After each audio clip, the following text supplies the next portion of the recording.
오늘도 주님의 말씀을 통해 하나님 나라를 누리는 복이 있기를 주님의 이름으로 축원합니다. 이제 오늘 본문부터는 바울의 3차 전도 여행에 대해서 보여주고 있습니다.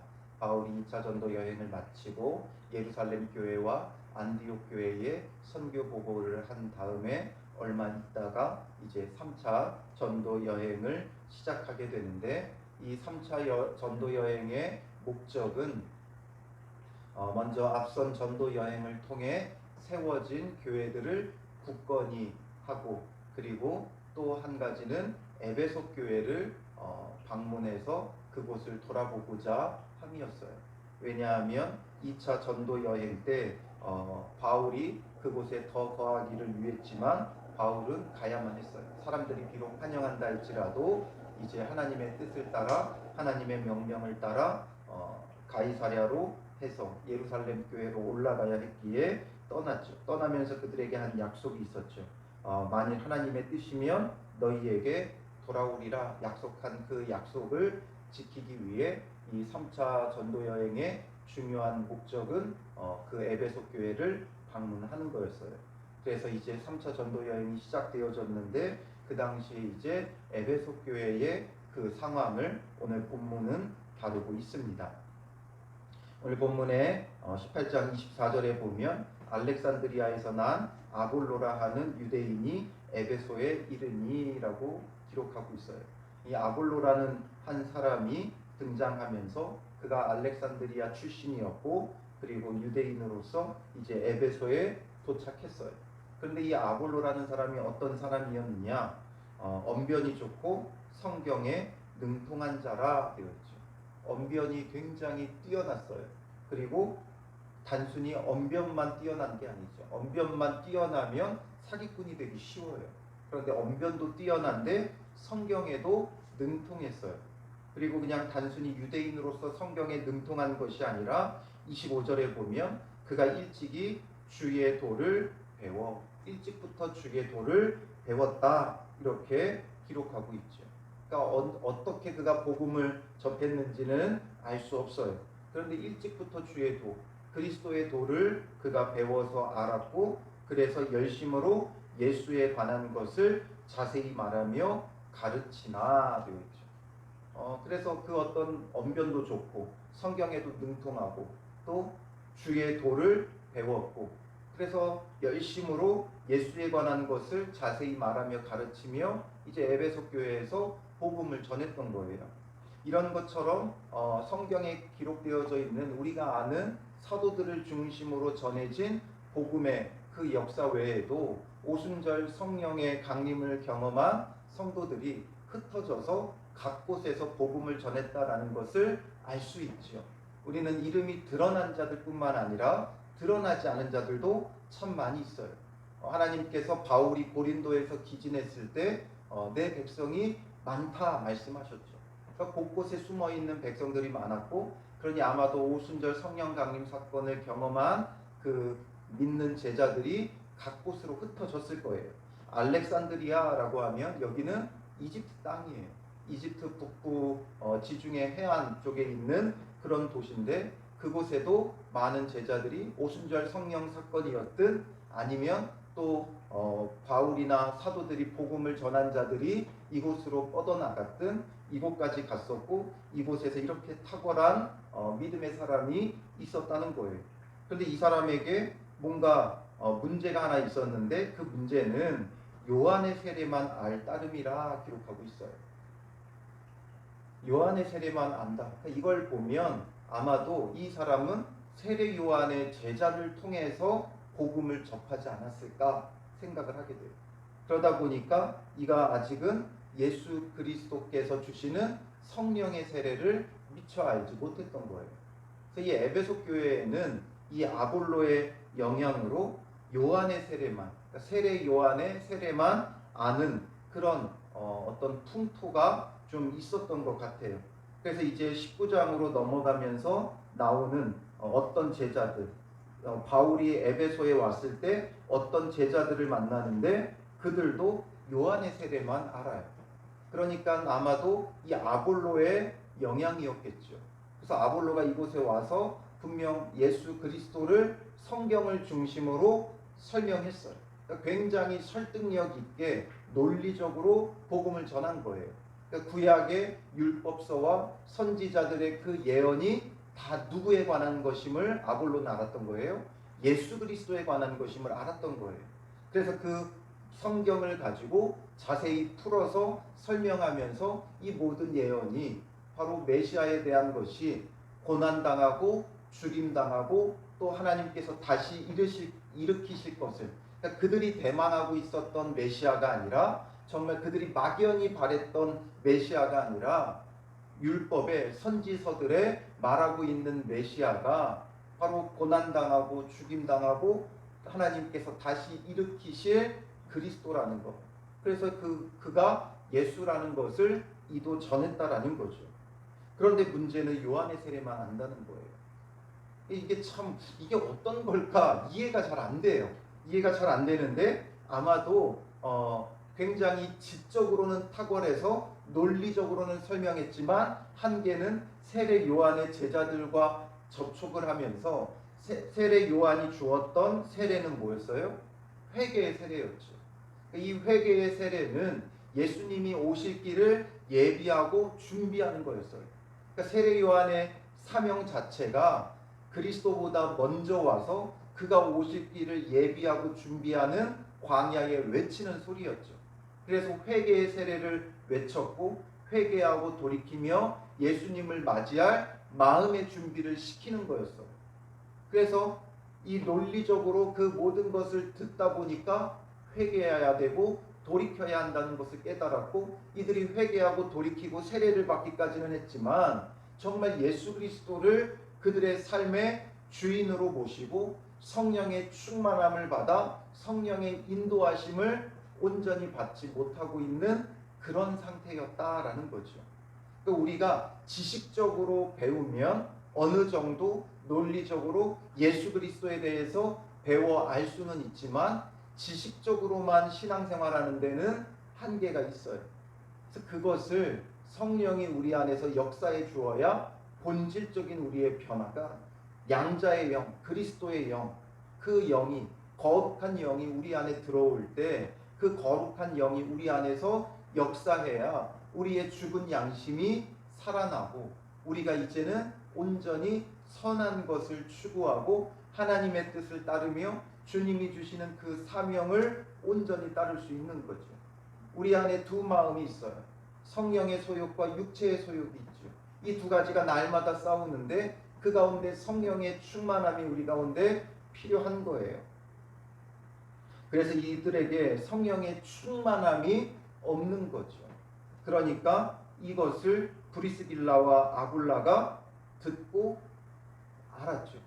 보니까 그가 분명 예수 그리스도를 전하는데 뭔가 이상해요. 뭔가 약간 부족해요. 잘 보니까 이 아볼로에게는 요한의 세례만 있고 성령의 세례가 없는 거죠. 그래서 이 브리스길라와 아굴라가 듣고 데려다가 26절에 하나님의 도를 더 정확하게 풀어 이르더라.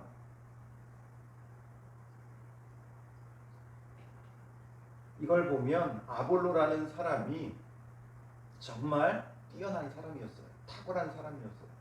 이 브리스길라와 아굴라가 어떤 지도자도 아니고 그들이 사도도 아니고 뭔가 대단한 위치에 있는 학자도 아니에요. 그러니까 반면 아볼로는 탁월한 학자였어요. 앞서서도 말했지만 언변도 좋고 성경에 능통하고 주의 도를 배운 자예요. 그러니까 굉장히 탁월하고 뛰어난 학자인데 반면 브리스길라와 아굴라는 이들은 그냥 천막 짓는 일을 하는 교회의 평신도 집사님 같은 그런 분들이었죠. 평신도였어요. 그런데 그런 부부의 가르침을 이 아볼로는 수용을 해요. 그래서 이 아볼로가 온전해지게 되죠. 이걸 수용한다는 게 결코 쉽지 않아요. 많은 사람들에게 성경을 풀어 가르치던 아볼로의 입장에서는 교회 평신도였던 브리스길라와 아굴라를 통해 뭔가를 배운다는 게 쉽지 않은데 겸손히 그 모든 걸 받아들여요. 이게 진정한 학자죠. 학자들의 가장 큰 단점은 자기 것만 고집해요. 자기가 연구한 것만 고집해요. 남의 가르침을 받으려고 하잖아요. 자존심이 굉장히 세고 받아들이지 않죠. 그런데 아볼로는 이걸 받아들였어요. 이게 겸손함이에요.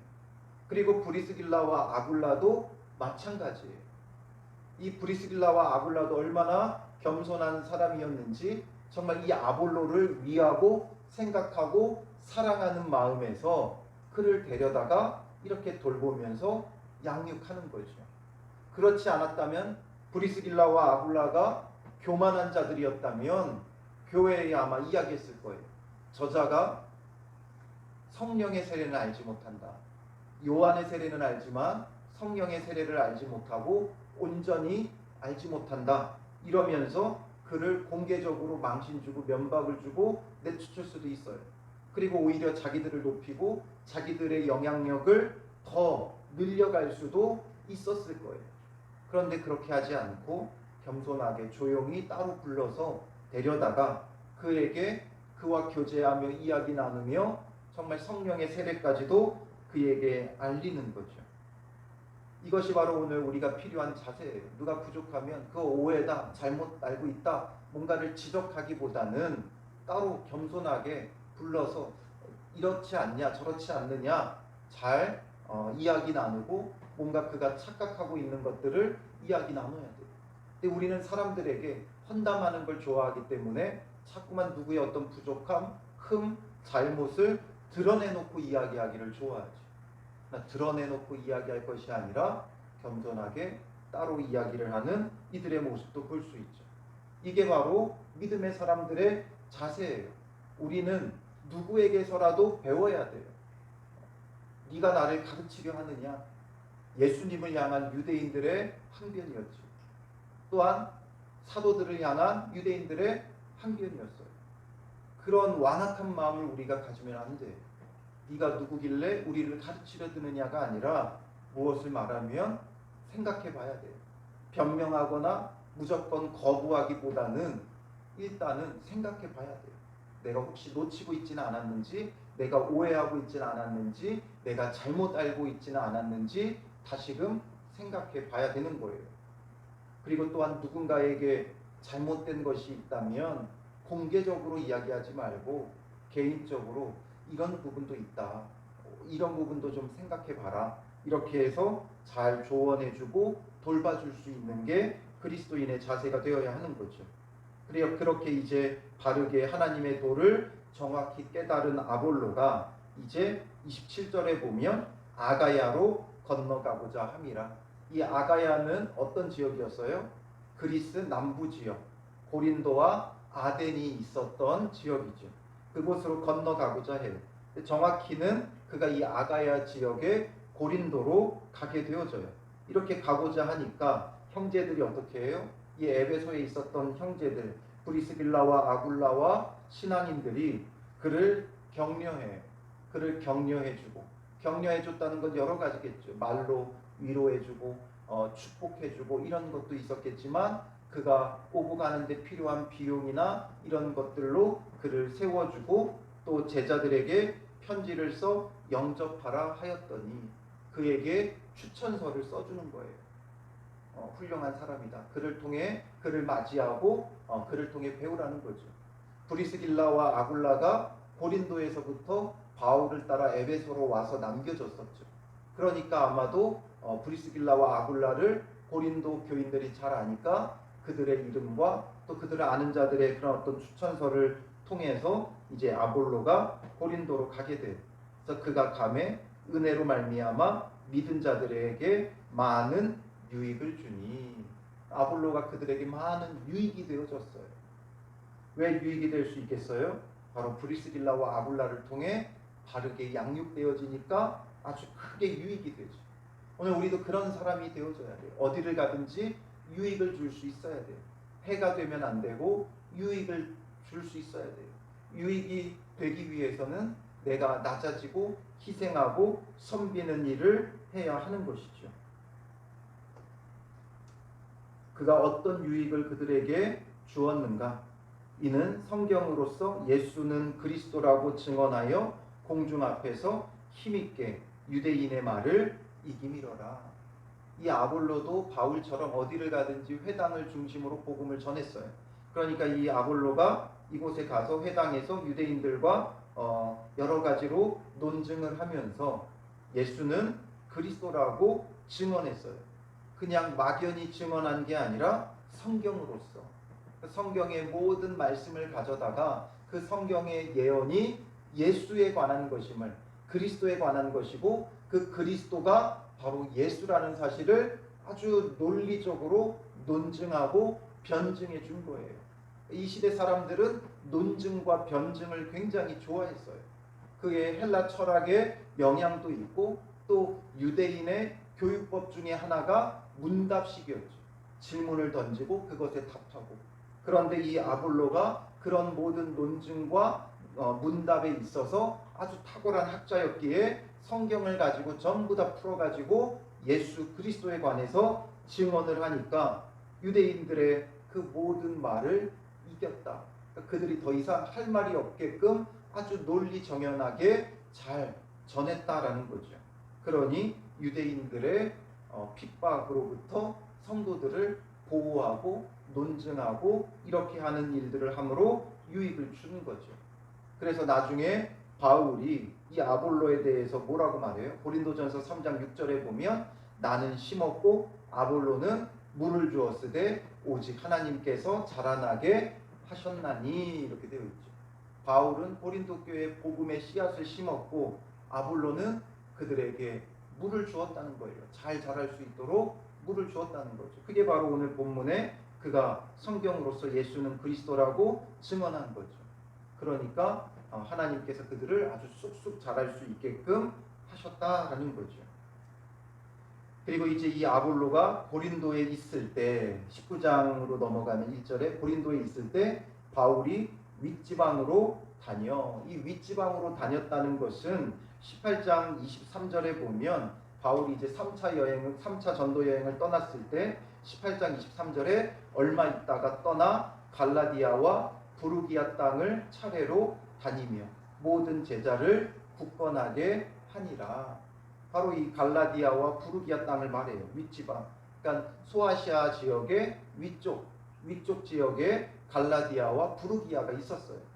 그가 전도 여행에 1, 2차 전도 여행 때 다녀갔던 그 땅들을 차례로 다니며 모든 제자들을 굳건하게 했죠. 그래서 윗지방으로 다녀서 이제 에베소로 와요. 전에 에베소에 왔을 때는 고린도에서 해상길로 이제 돌아가는 길에 안디옥으로 돌아가는 길에 해상길이 너무 멀어서 에베소를 거쳐 갔지만 이번에는 이제 육로로 위쪽으로 해서 이 에베소에 오게 되어지는 거예요. 그래서 에베소에 와서 에베소에 온 이유는 앞서도 말했지만 그가 18장 21절에 그들에게 약속했죠. 작별하여 이르되 만일 하나님의 뜻이면 너희에게 돌아오리라 하고 배 타고 에베소를 떠났다 기록했죠. 그러니 그 약속을 지키기 위해 오는 거예요. 그리고 하나님의 뜻하신 바도 여기에 있었기에 온 거예요. 그들이 마구 환영할 때는 하나님께서 더 머물기를 원치 않으셨어요. 그래서 이 약속만 주고 떠났지만 이제 3차 전도 여행을 준비하고 계획할 땐 아마 하나님께서 그 뜻하신 바를 주었겠죠. 그래서 바울은 또 그 주님의 뜻을 따라서 에베소에 오게 되어지는데 1절 마지막에 에베소에 와서 어떤 제자들을 만났어요. 어떤 제자들이라는 건 바로 예수님의 제자된 자들이겠죠. 그런데 이들에게 바울이 질문해요. 2절에 너희가 믿을 때에 성령을 받았느냐? 왜 이런 질문을 했겠어요? 이들과 이야기 나누고 교제하다 보니까 뭔가 신앙이 조금 이상해요. 예수님에 대해서 알고 예수님에 대해서 믿는다고 하는데 그 신앙이 조금 뭔가 이상해요. 그러니까 그 중심을 묻기 위해 성령을 받았느냐 질문을 딱 던졌죠. 그랬더니 이들이 아니라 우리는 성령이 계심도 듣지 못하였노라. 성령에 대해서 알지 못하는 거예요. 그러니까 이들은 철저히 어디까지만 알았느냐, 세례 요한이 주님 오실 길을 예비했다라는 것까지만 아는 자들인 거죠. 그러면 너희가 무슨 세례를 받았느냐 질문하니까 요한의 세례니라. 아볼로와 똑같은 경우죠. 그러니까 아마도 아볼로가 이곳에 와서 브리스길라와 아굴라를 만나기 이전에 복음을 전하며 예수 그리스도를 접했던 사람들로 아마 추정이 되어져요. 그러니까 이들도 요한의 세례만 아는 거죠. 그러니 바울이 이르되 요한이 회개의 세례를 베풀며 백성에게 말하되 내 뒤에 오시는 이를 믿으라 하였으니 이는 곧 예수라 하거늘. 예수님에 대해서 더 자세히 알려주고 그리고 그들이 듣고 주 예수의 이름으로 세례를 받으니, 예수의 이름으로 세례를 받았다는 건 딱 예수님의 이름만으로 세례를 받았다는 걸 말하는 것은 아니에요. 예수님께서 마지막 지상 명령을 내리실 때 마태복음 28장에 아버지와 아들과 성령의 이름으로 세례를 주고라고 명하셨죠. 그러니까 바울은 그 명령을 따라서 삼위의 하나님의 이름으로 세례를 주었을 거예요. 그것에 대해서 예수의 이름을 대표로 기록하고 있는 거죠. 그들이 요한의 회개의 세례만 알고 있었기 때문에 예수의 이름으로 세례를 베풀어요.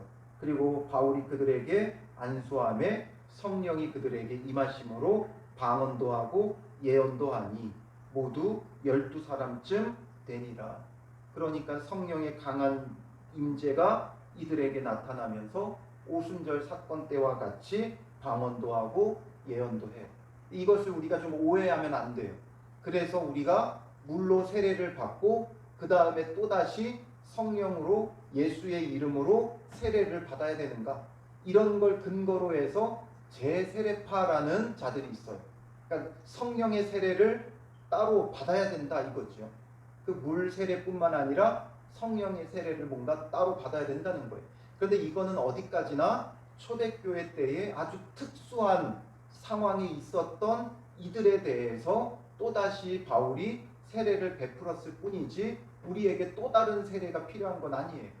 그래서 이런 것들을 이용해서 당신은 성령의 세례를 받았습니까? 이걸 물어보는 사람들이 많이 있죠. 그 오순절 계통의 신앙생활하는 사람들이 대부분 그래요. 성령 세례 받았습니까? 언제 받았습니까? 이런 것들을 꼭 물어보는데 이게 꼭 분리되어져서 언제 이것을 내가 받았다 이런 게 있는 것이 아니에요. 물로 세례를 받을 때 이미 성령의 세례를 함께 받게 되는 자도 있고 물로 세례받기 이전에 이미 우리가 예수의 이름을 영접할 때 하나님께서 양자의 영을 우리에게 주어 우리에게 인치시는 거예요. 그러니까 뭔가 이런 어떤 특별한 사건으로 성령의 강한 임재를 경험하기도 하지만 우리는 예수를 믿을 때 이미 예수 그리스도가 우리 안에 들어오는 것 자체가 양자의 영이 우리에게 들어오는 거예요. 그러므로 하나님을 아버지라 부를 수 있는 거죠. 양자의 영을 주셨기에. 그래서 이걸 뭔가 딱 구분지어서 알 수는 없지만 오늘 본문에 이런 어떤 특별하게 두 번의 세례를 그들이 받았던 이유는 이들의 신앙의 어떤 특수한 상황 때문에 벌어진 일이에요. 그리고 성령의 세례를 따로 받았다라는 데에 초점이 있는 것이 아니라 이들도 성령을 받았다라는 것이 중요한 거죠. 그래서 사도행전에 보면 4차례에 걸쳐서 집단적인 강력한 성령의 임재하심을 경험하는 사건이 있어요. 그 첫 번째는 오순절이죠. 그리고 두 번째는 사마리아인들에게 베드로와 요한이 가서 그러니까 빌립의 전도로 인해서 그곳에 믿는 자들이 생겼을 때 베드로와 요한이 가서 그들에게 안수할 때 성령이 집단적으로 그들에게 임한 사건이 있었죠. 그리고 또 베드로가 고넬료에게 갔을 때 고넬료와 그의 가족과 이웃들이 베드로가 복음을 전할 때 입을 열어 말씀을 증거할 때 성령이 그들에게 집단적으로 임하게 되어져요. 그리고 이제 오늘 본문에 에베소의 이 요한의 세례만 아는 자들에게 바울이 예수의 이름으로 세례를 베풀 때 성령이 그들에게 강력하게 역사하게 되죠. 이 4가지의 사건을 보면 대상이 달라요. 오순절은 유대인들에게, 그리고 사마리아에서는 사마리아인들에게, 고넬료의 집에서는 이방인들에게, 그리고 오늘 본문에서는 세례 요한을 추종하던 이 요한의 세례를 받은 자들에게 성령이 임하게 되는 거예요. 그러니까 복음이 지금 유대인에게 또 사마리아인에게 또 헬라인에게 전 세계로 퍼져나가고, 그리고 왜곡되어졌던 신앙생활을 하던 요한의 세례를 추종하던 자들에게까지 임하고 있다는 거예요. 이것처럼 오늘 우리에게도 성령의 충만함이 필요하고 성령의 그 충만함으로 신앙생활을 해야 돼요. 이들은 굉장히 논리적이고 지식적이고 탁월한 그런 부분들이 있었지만 그들의 부족함은 성령의 충만함이었죠. 그러다 보니까 점점 이 사람들을 놔두면 결국 어떻게 돼요? 점점 교만해질 수밖에 없어요. 지적 교만에 빠질 수밖에 없어요. 그런 그들이 성령으로 새 사람이 되는 거죠. 오늘 우리에게 성령의 세례가 어떤 따로 있는 것은 아니에요. 우리가 이제 바라봐야 하는 건 무엇이냐면 예수님께서 니고데모에게 성물과 기름으로 거듭나야 한다는 것을 말씀하시죠. 요한복음 3장 3절부터 8절에 보면 예수께서 대답하여 이르시되 진실로 진실로 내게 이르노니 사람이 거듭나지 아니하면 하나님 나라를 볼 수 없느니라. 니고데모가 사람이 늙으면 어떻게 날 수 있사옵니까? 두 번째 모태에 들어갔다 날 수 있사옵니까? 물으니까 예수께서 대답하시되 진실로 진실로 내게 이르노니 사람이 물과 성령으로 나지 아니하면 하나님의 나라에 들어갈 수 없느니라 말씀하시죠. 물과 성령으로 나야 됐다. 물이라는 건 물세례고 성령이라는 건 성령 세례예요. 세례 요한도 증언했듯이 나는 물로 세례를 주지만 내 뒤에 오시는 이는 성령과 불로 세례를 주신다 말했죠. 그러면 물 세례와 성령 세례는 무엇이냐? 육으로 난 것은 육이요 영으로 난 것은 영이니 내가 내게 거듭나야 하겠다 하는 말을 놀랍게 여기지 말라. 바람이 임의로 불매 내가 그 소리를 들어도 어디서 와서 어디로 가는지 알지 못하나니 성령으로 난 사람도 다 그러하니라. 거듭난다는 건 성령으로 난다, 이것을 말하고 있어요. 성령으로 난다는 걸 우리는 어떻게 알 수 없어요. 뭔가 이렇게 특별하게 어떤 성령의 기름 부으심의 사건을 경험하기도 하지만 바람이 임의로 불어서 어디서 와서 어디로 가는지 알 수 없듯이 성령이 어디로부터 우리에게 어떻게 오는지 우리는 다 알 수 없어요. 그러나 성령이 우리에게 임하시면 우리가 거듭난 자가 되는 거죠. 그래서 물과 성령으로 난다, 이것을 예수님이 말씀하셨어요. 물이라는 건 물세례. 물세례는 뭐예요? 요한이 전했던 세례처럼 회개의 세례예요. 씻어 깨끗함을 얻고, 그리고 이제 나의 옛사람은 죽어지고 이제 새 사람으로 살겠다는 믿음의 각오와 결단이죠. 그리고 성령으로 세례를 받는 건 뭔가 물세례처럼 행위로 되는 것이 아니라 어디서 와서 어디로 가는지 알 수 없는 지극히 하나님의 은혜예요. 온전한 하나님의 은혜예요. 그러므로 우리가 주님의 은혜를 입었다라는 건 성령이 우리에게 임하였다는 거예요. 성령이 우리에게 임하지 않고서는 우리가 예수를 주라 시인할 수 없어요. 그러니 예수를 주라 시인하고 하나님을 아버지라고 우리가 부를 수 있는 것, 나 스스로 부를 수 있는 건 우리가 이미 성령 받은 자들이죠. 이 성령은 예수님께서 약속하셨고 내가 아버지께로 가면 너희에게 보내겠다 약속하셨고 부활하시고 승천하신 주님께서 이 땅에 성령을 보내셨어요. 우리는 알 수 없어요. 어디서 와서 어디로 가는지 성령이 어떻게 오는지도 다 알지 못해요. 그러나 예수를 믿을 때 우리에게 이 성령을 주시고 성령으로 인치신 거예요. 그러므로 우리는 거듭난 자가 되는 거죠. 그런데 앞선 아볼로나 어떤 제자들은 요한의 세례만 그냥 붙들고 있는 거죠. 회개만 붙들고 있는 거예요. 그래서 성경을 지식적으로 많이 배우게 되면 나올 수 있는 결론은 뭐예요? 회개밖에 없는 거예요. 물론 회개해야 되죠. 그러나 회개한 다음에는 성령으로 온전히 새 사람이 되는 게 중요해요. 회개하고 온전히 새 사람이 되어야 되는데 이들은 늘 회개만 하고 있었던 거죠. 애통하고 가슴을 찢고 회개만 하는 거예요. 이런 나 때문에 예수님이 죽으셨어. 마치 청개구리가 엄마가 죽은 후에 엄마가 그 시냇가에 물에 묻어주고 떠내려갈까봐 울고 있는 것처럼 그저 나 때문에 죽으셨어 회개하는 그런 신앙이 될 수밖에 없죠. 회개하고 돌이키고 이제 성령의 새 사람이 되어서 그 성령의 인도하심을 따라 이제는 거룩하게 자기에게 주신 사명을 따라 부르신 이의 뜻을 따라 살아가는 성령의 새 사람, 이게 거듭난 자가 되어야 되는 거죠. 완전히 달라져야 돼요. 이들은 달라지지는 않고 회개만 했다는 거죠. 이런 차이가 있어요. 우리도 어떨 때 보면 우리의 신앙이 이렇게 회개밖에 모를 때가 있어요. 그냥 애통해하고 슬퍼하고 죄 지은 거에 대해서 늘 불안해하고 두려워하고 죄짓고 회개하고 여기서 이제 성령을 통해 완전히 새 사람이 되어야 돼요. 나 자신을 성령의 인도하심에 온전히 내어 맡겨 성령이 인도하시는 것을 기꺼이 따라가는 자가 되어져야 하는 거죠. 그래서 요한의 세례를 따르는 자들에게 하나님께서 브리스길라와 아굴라를 붙이고 또 바울을 붙여서 이들이 온전히 주님 안에서 새 사람이 되게 하는 거예요. 오늘 우리도 이런 주님 안에서의 온전한 새 사람이 되어져야 돼요.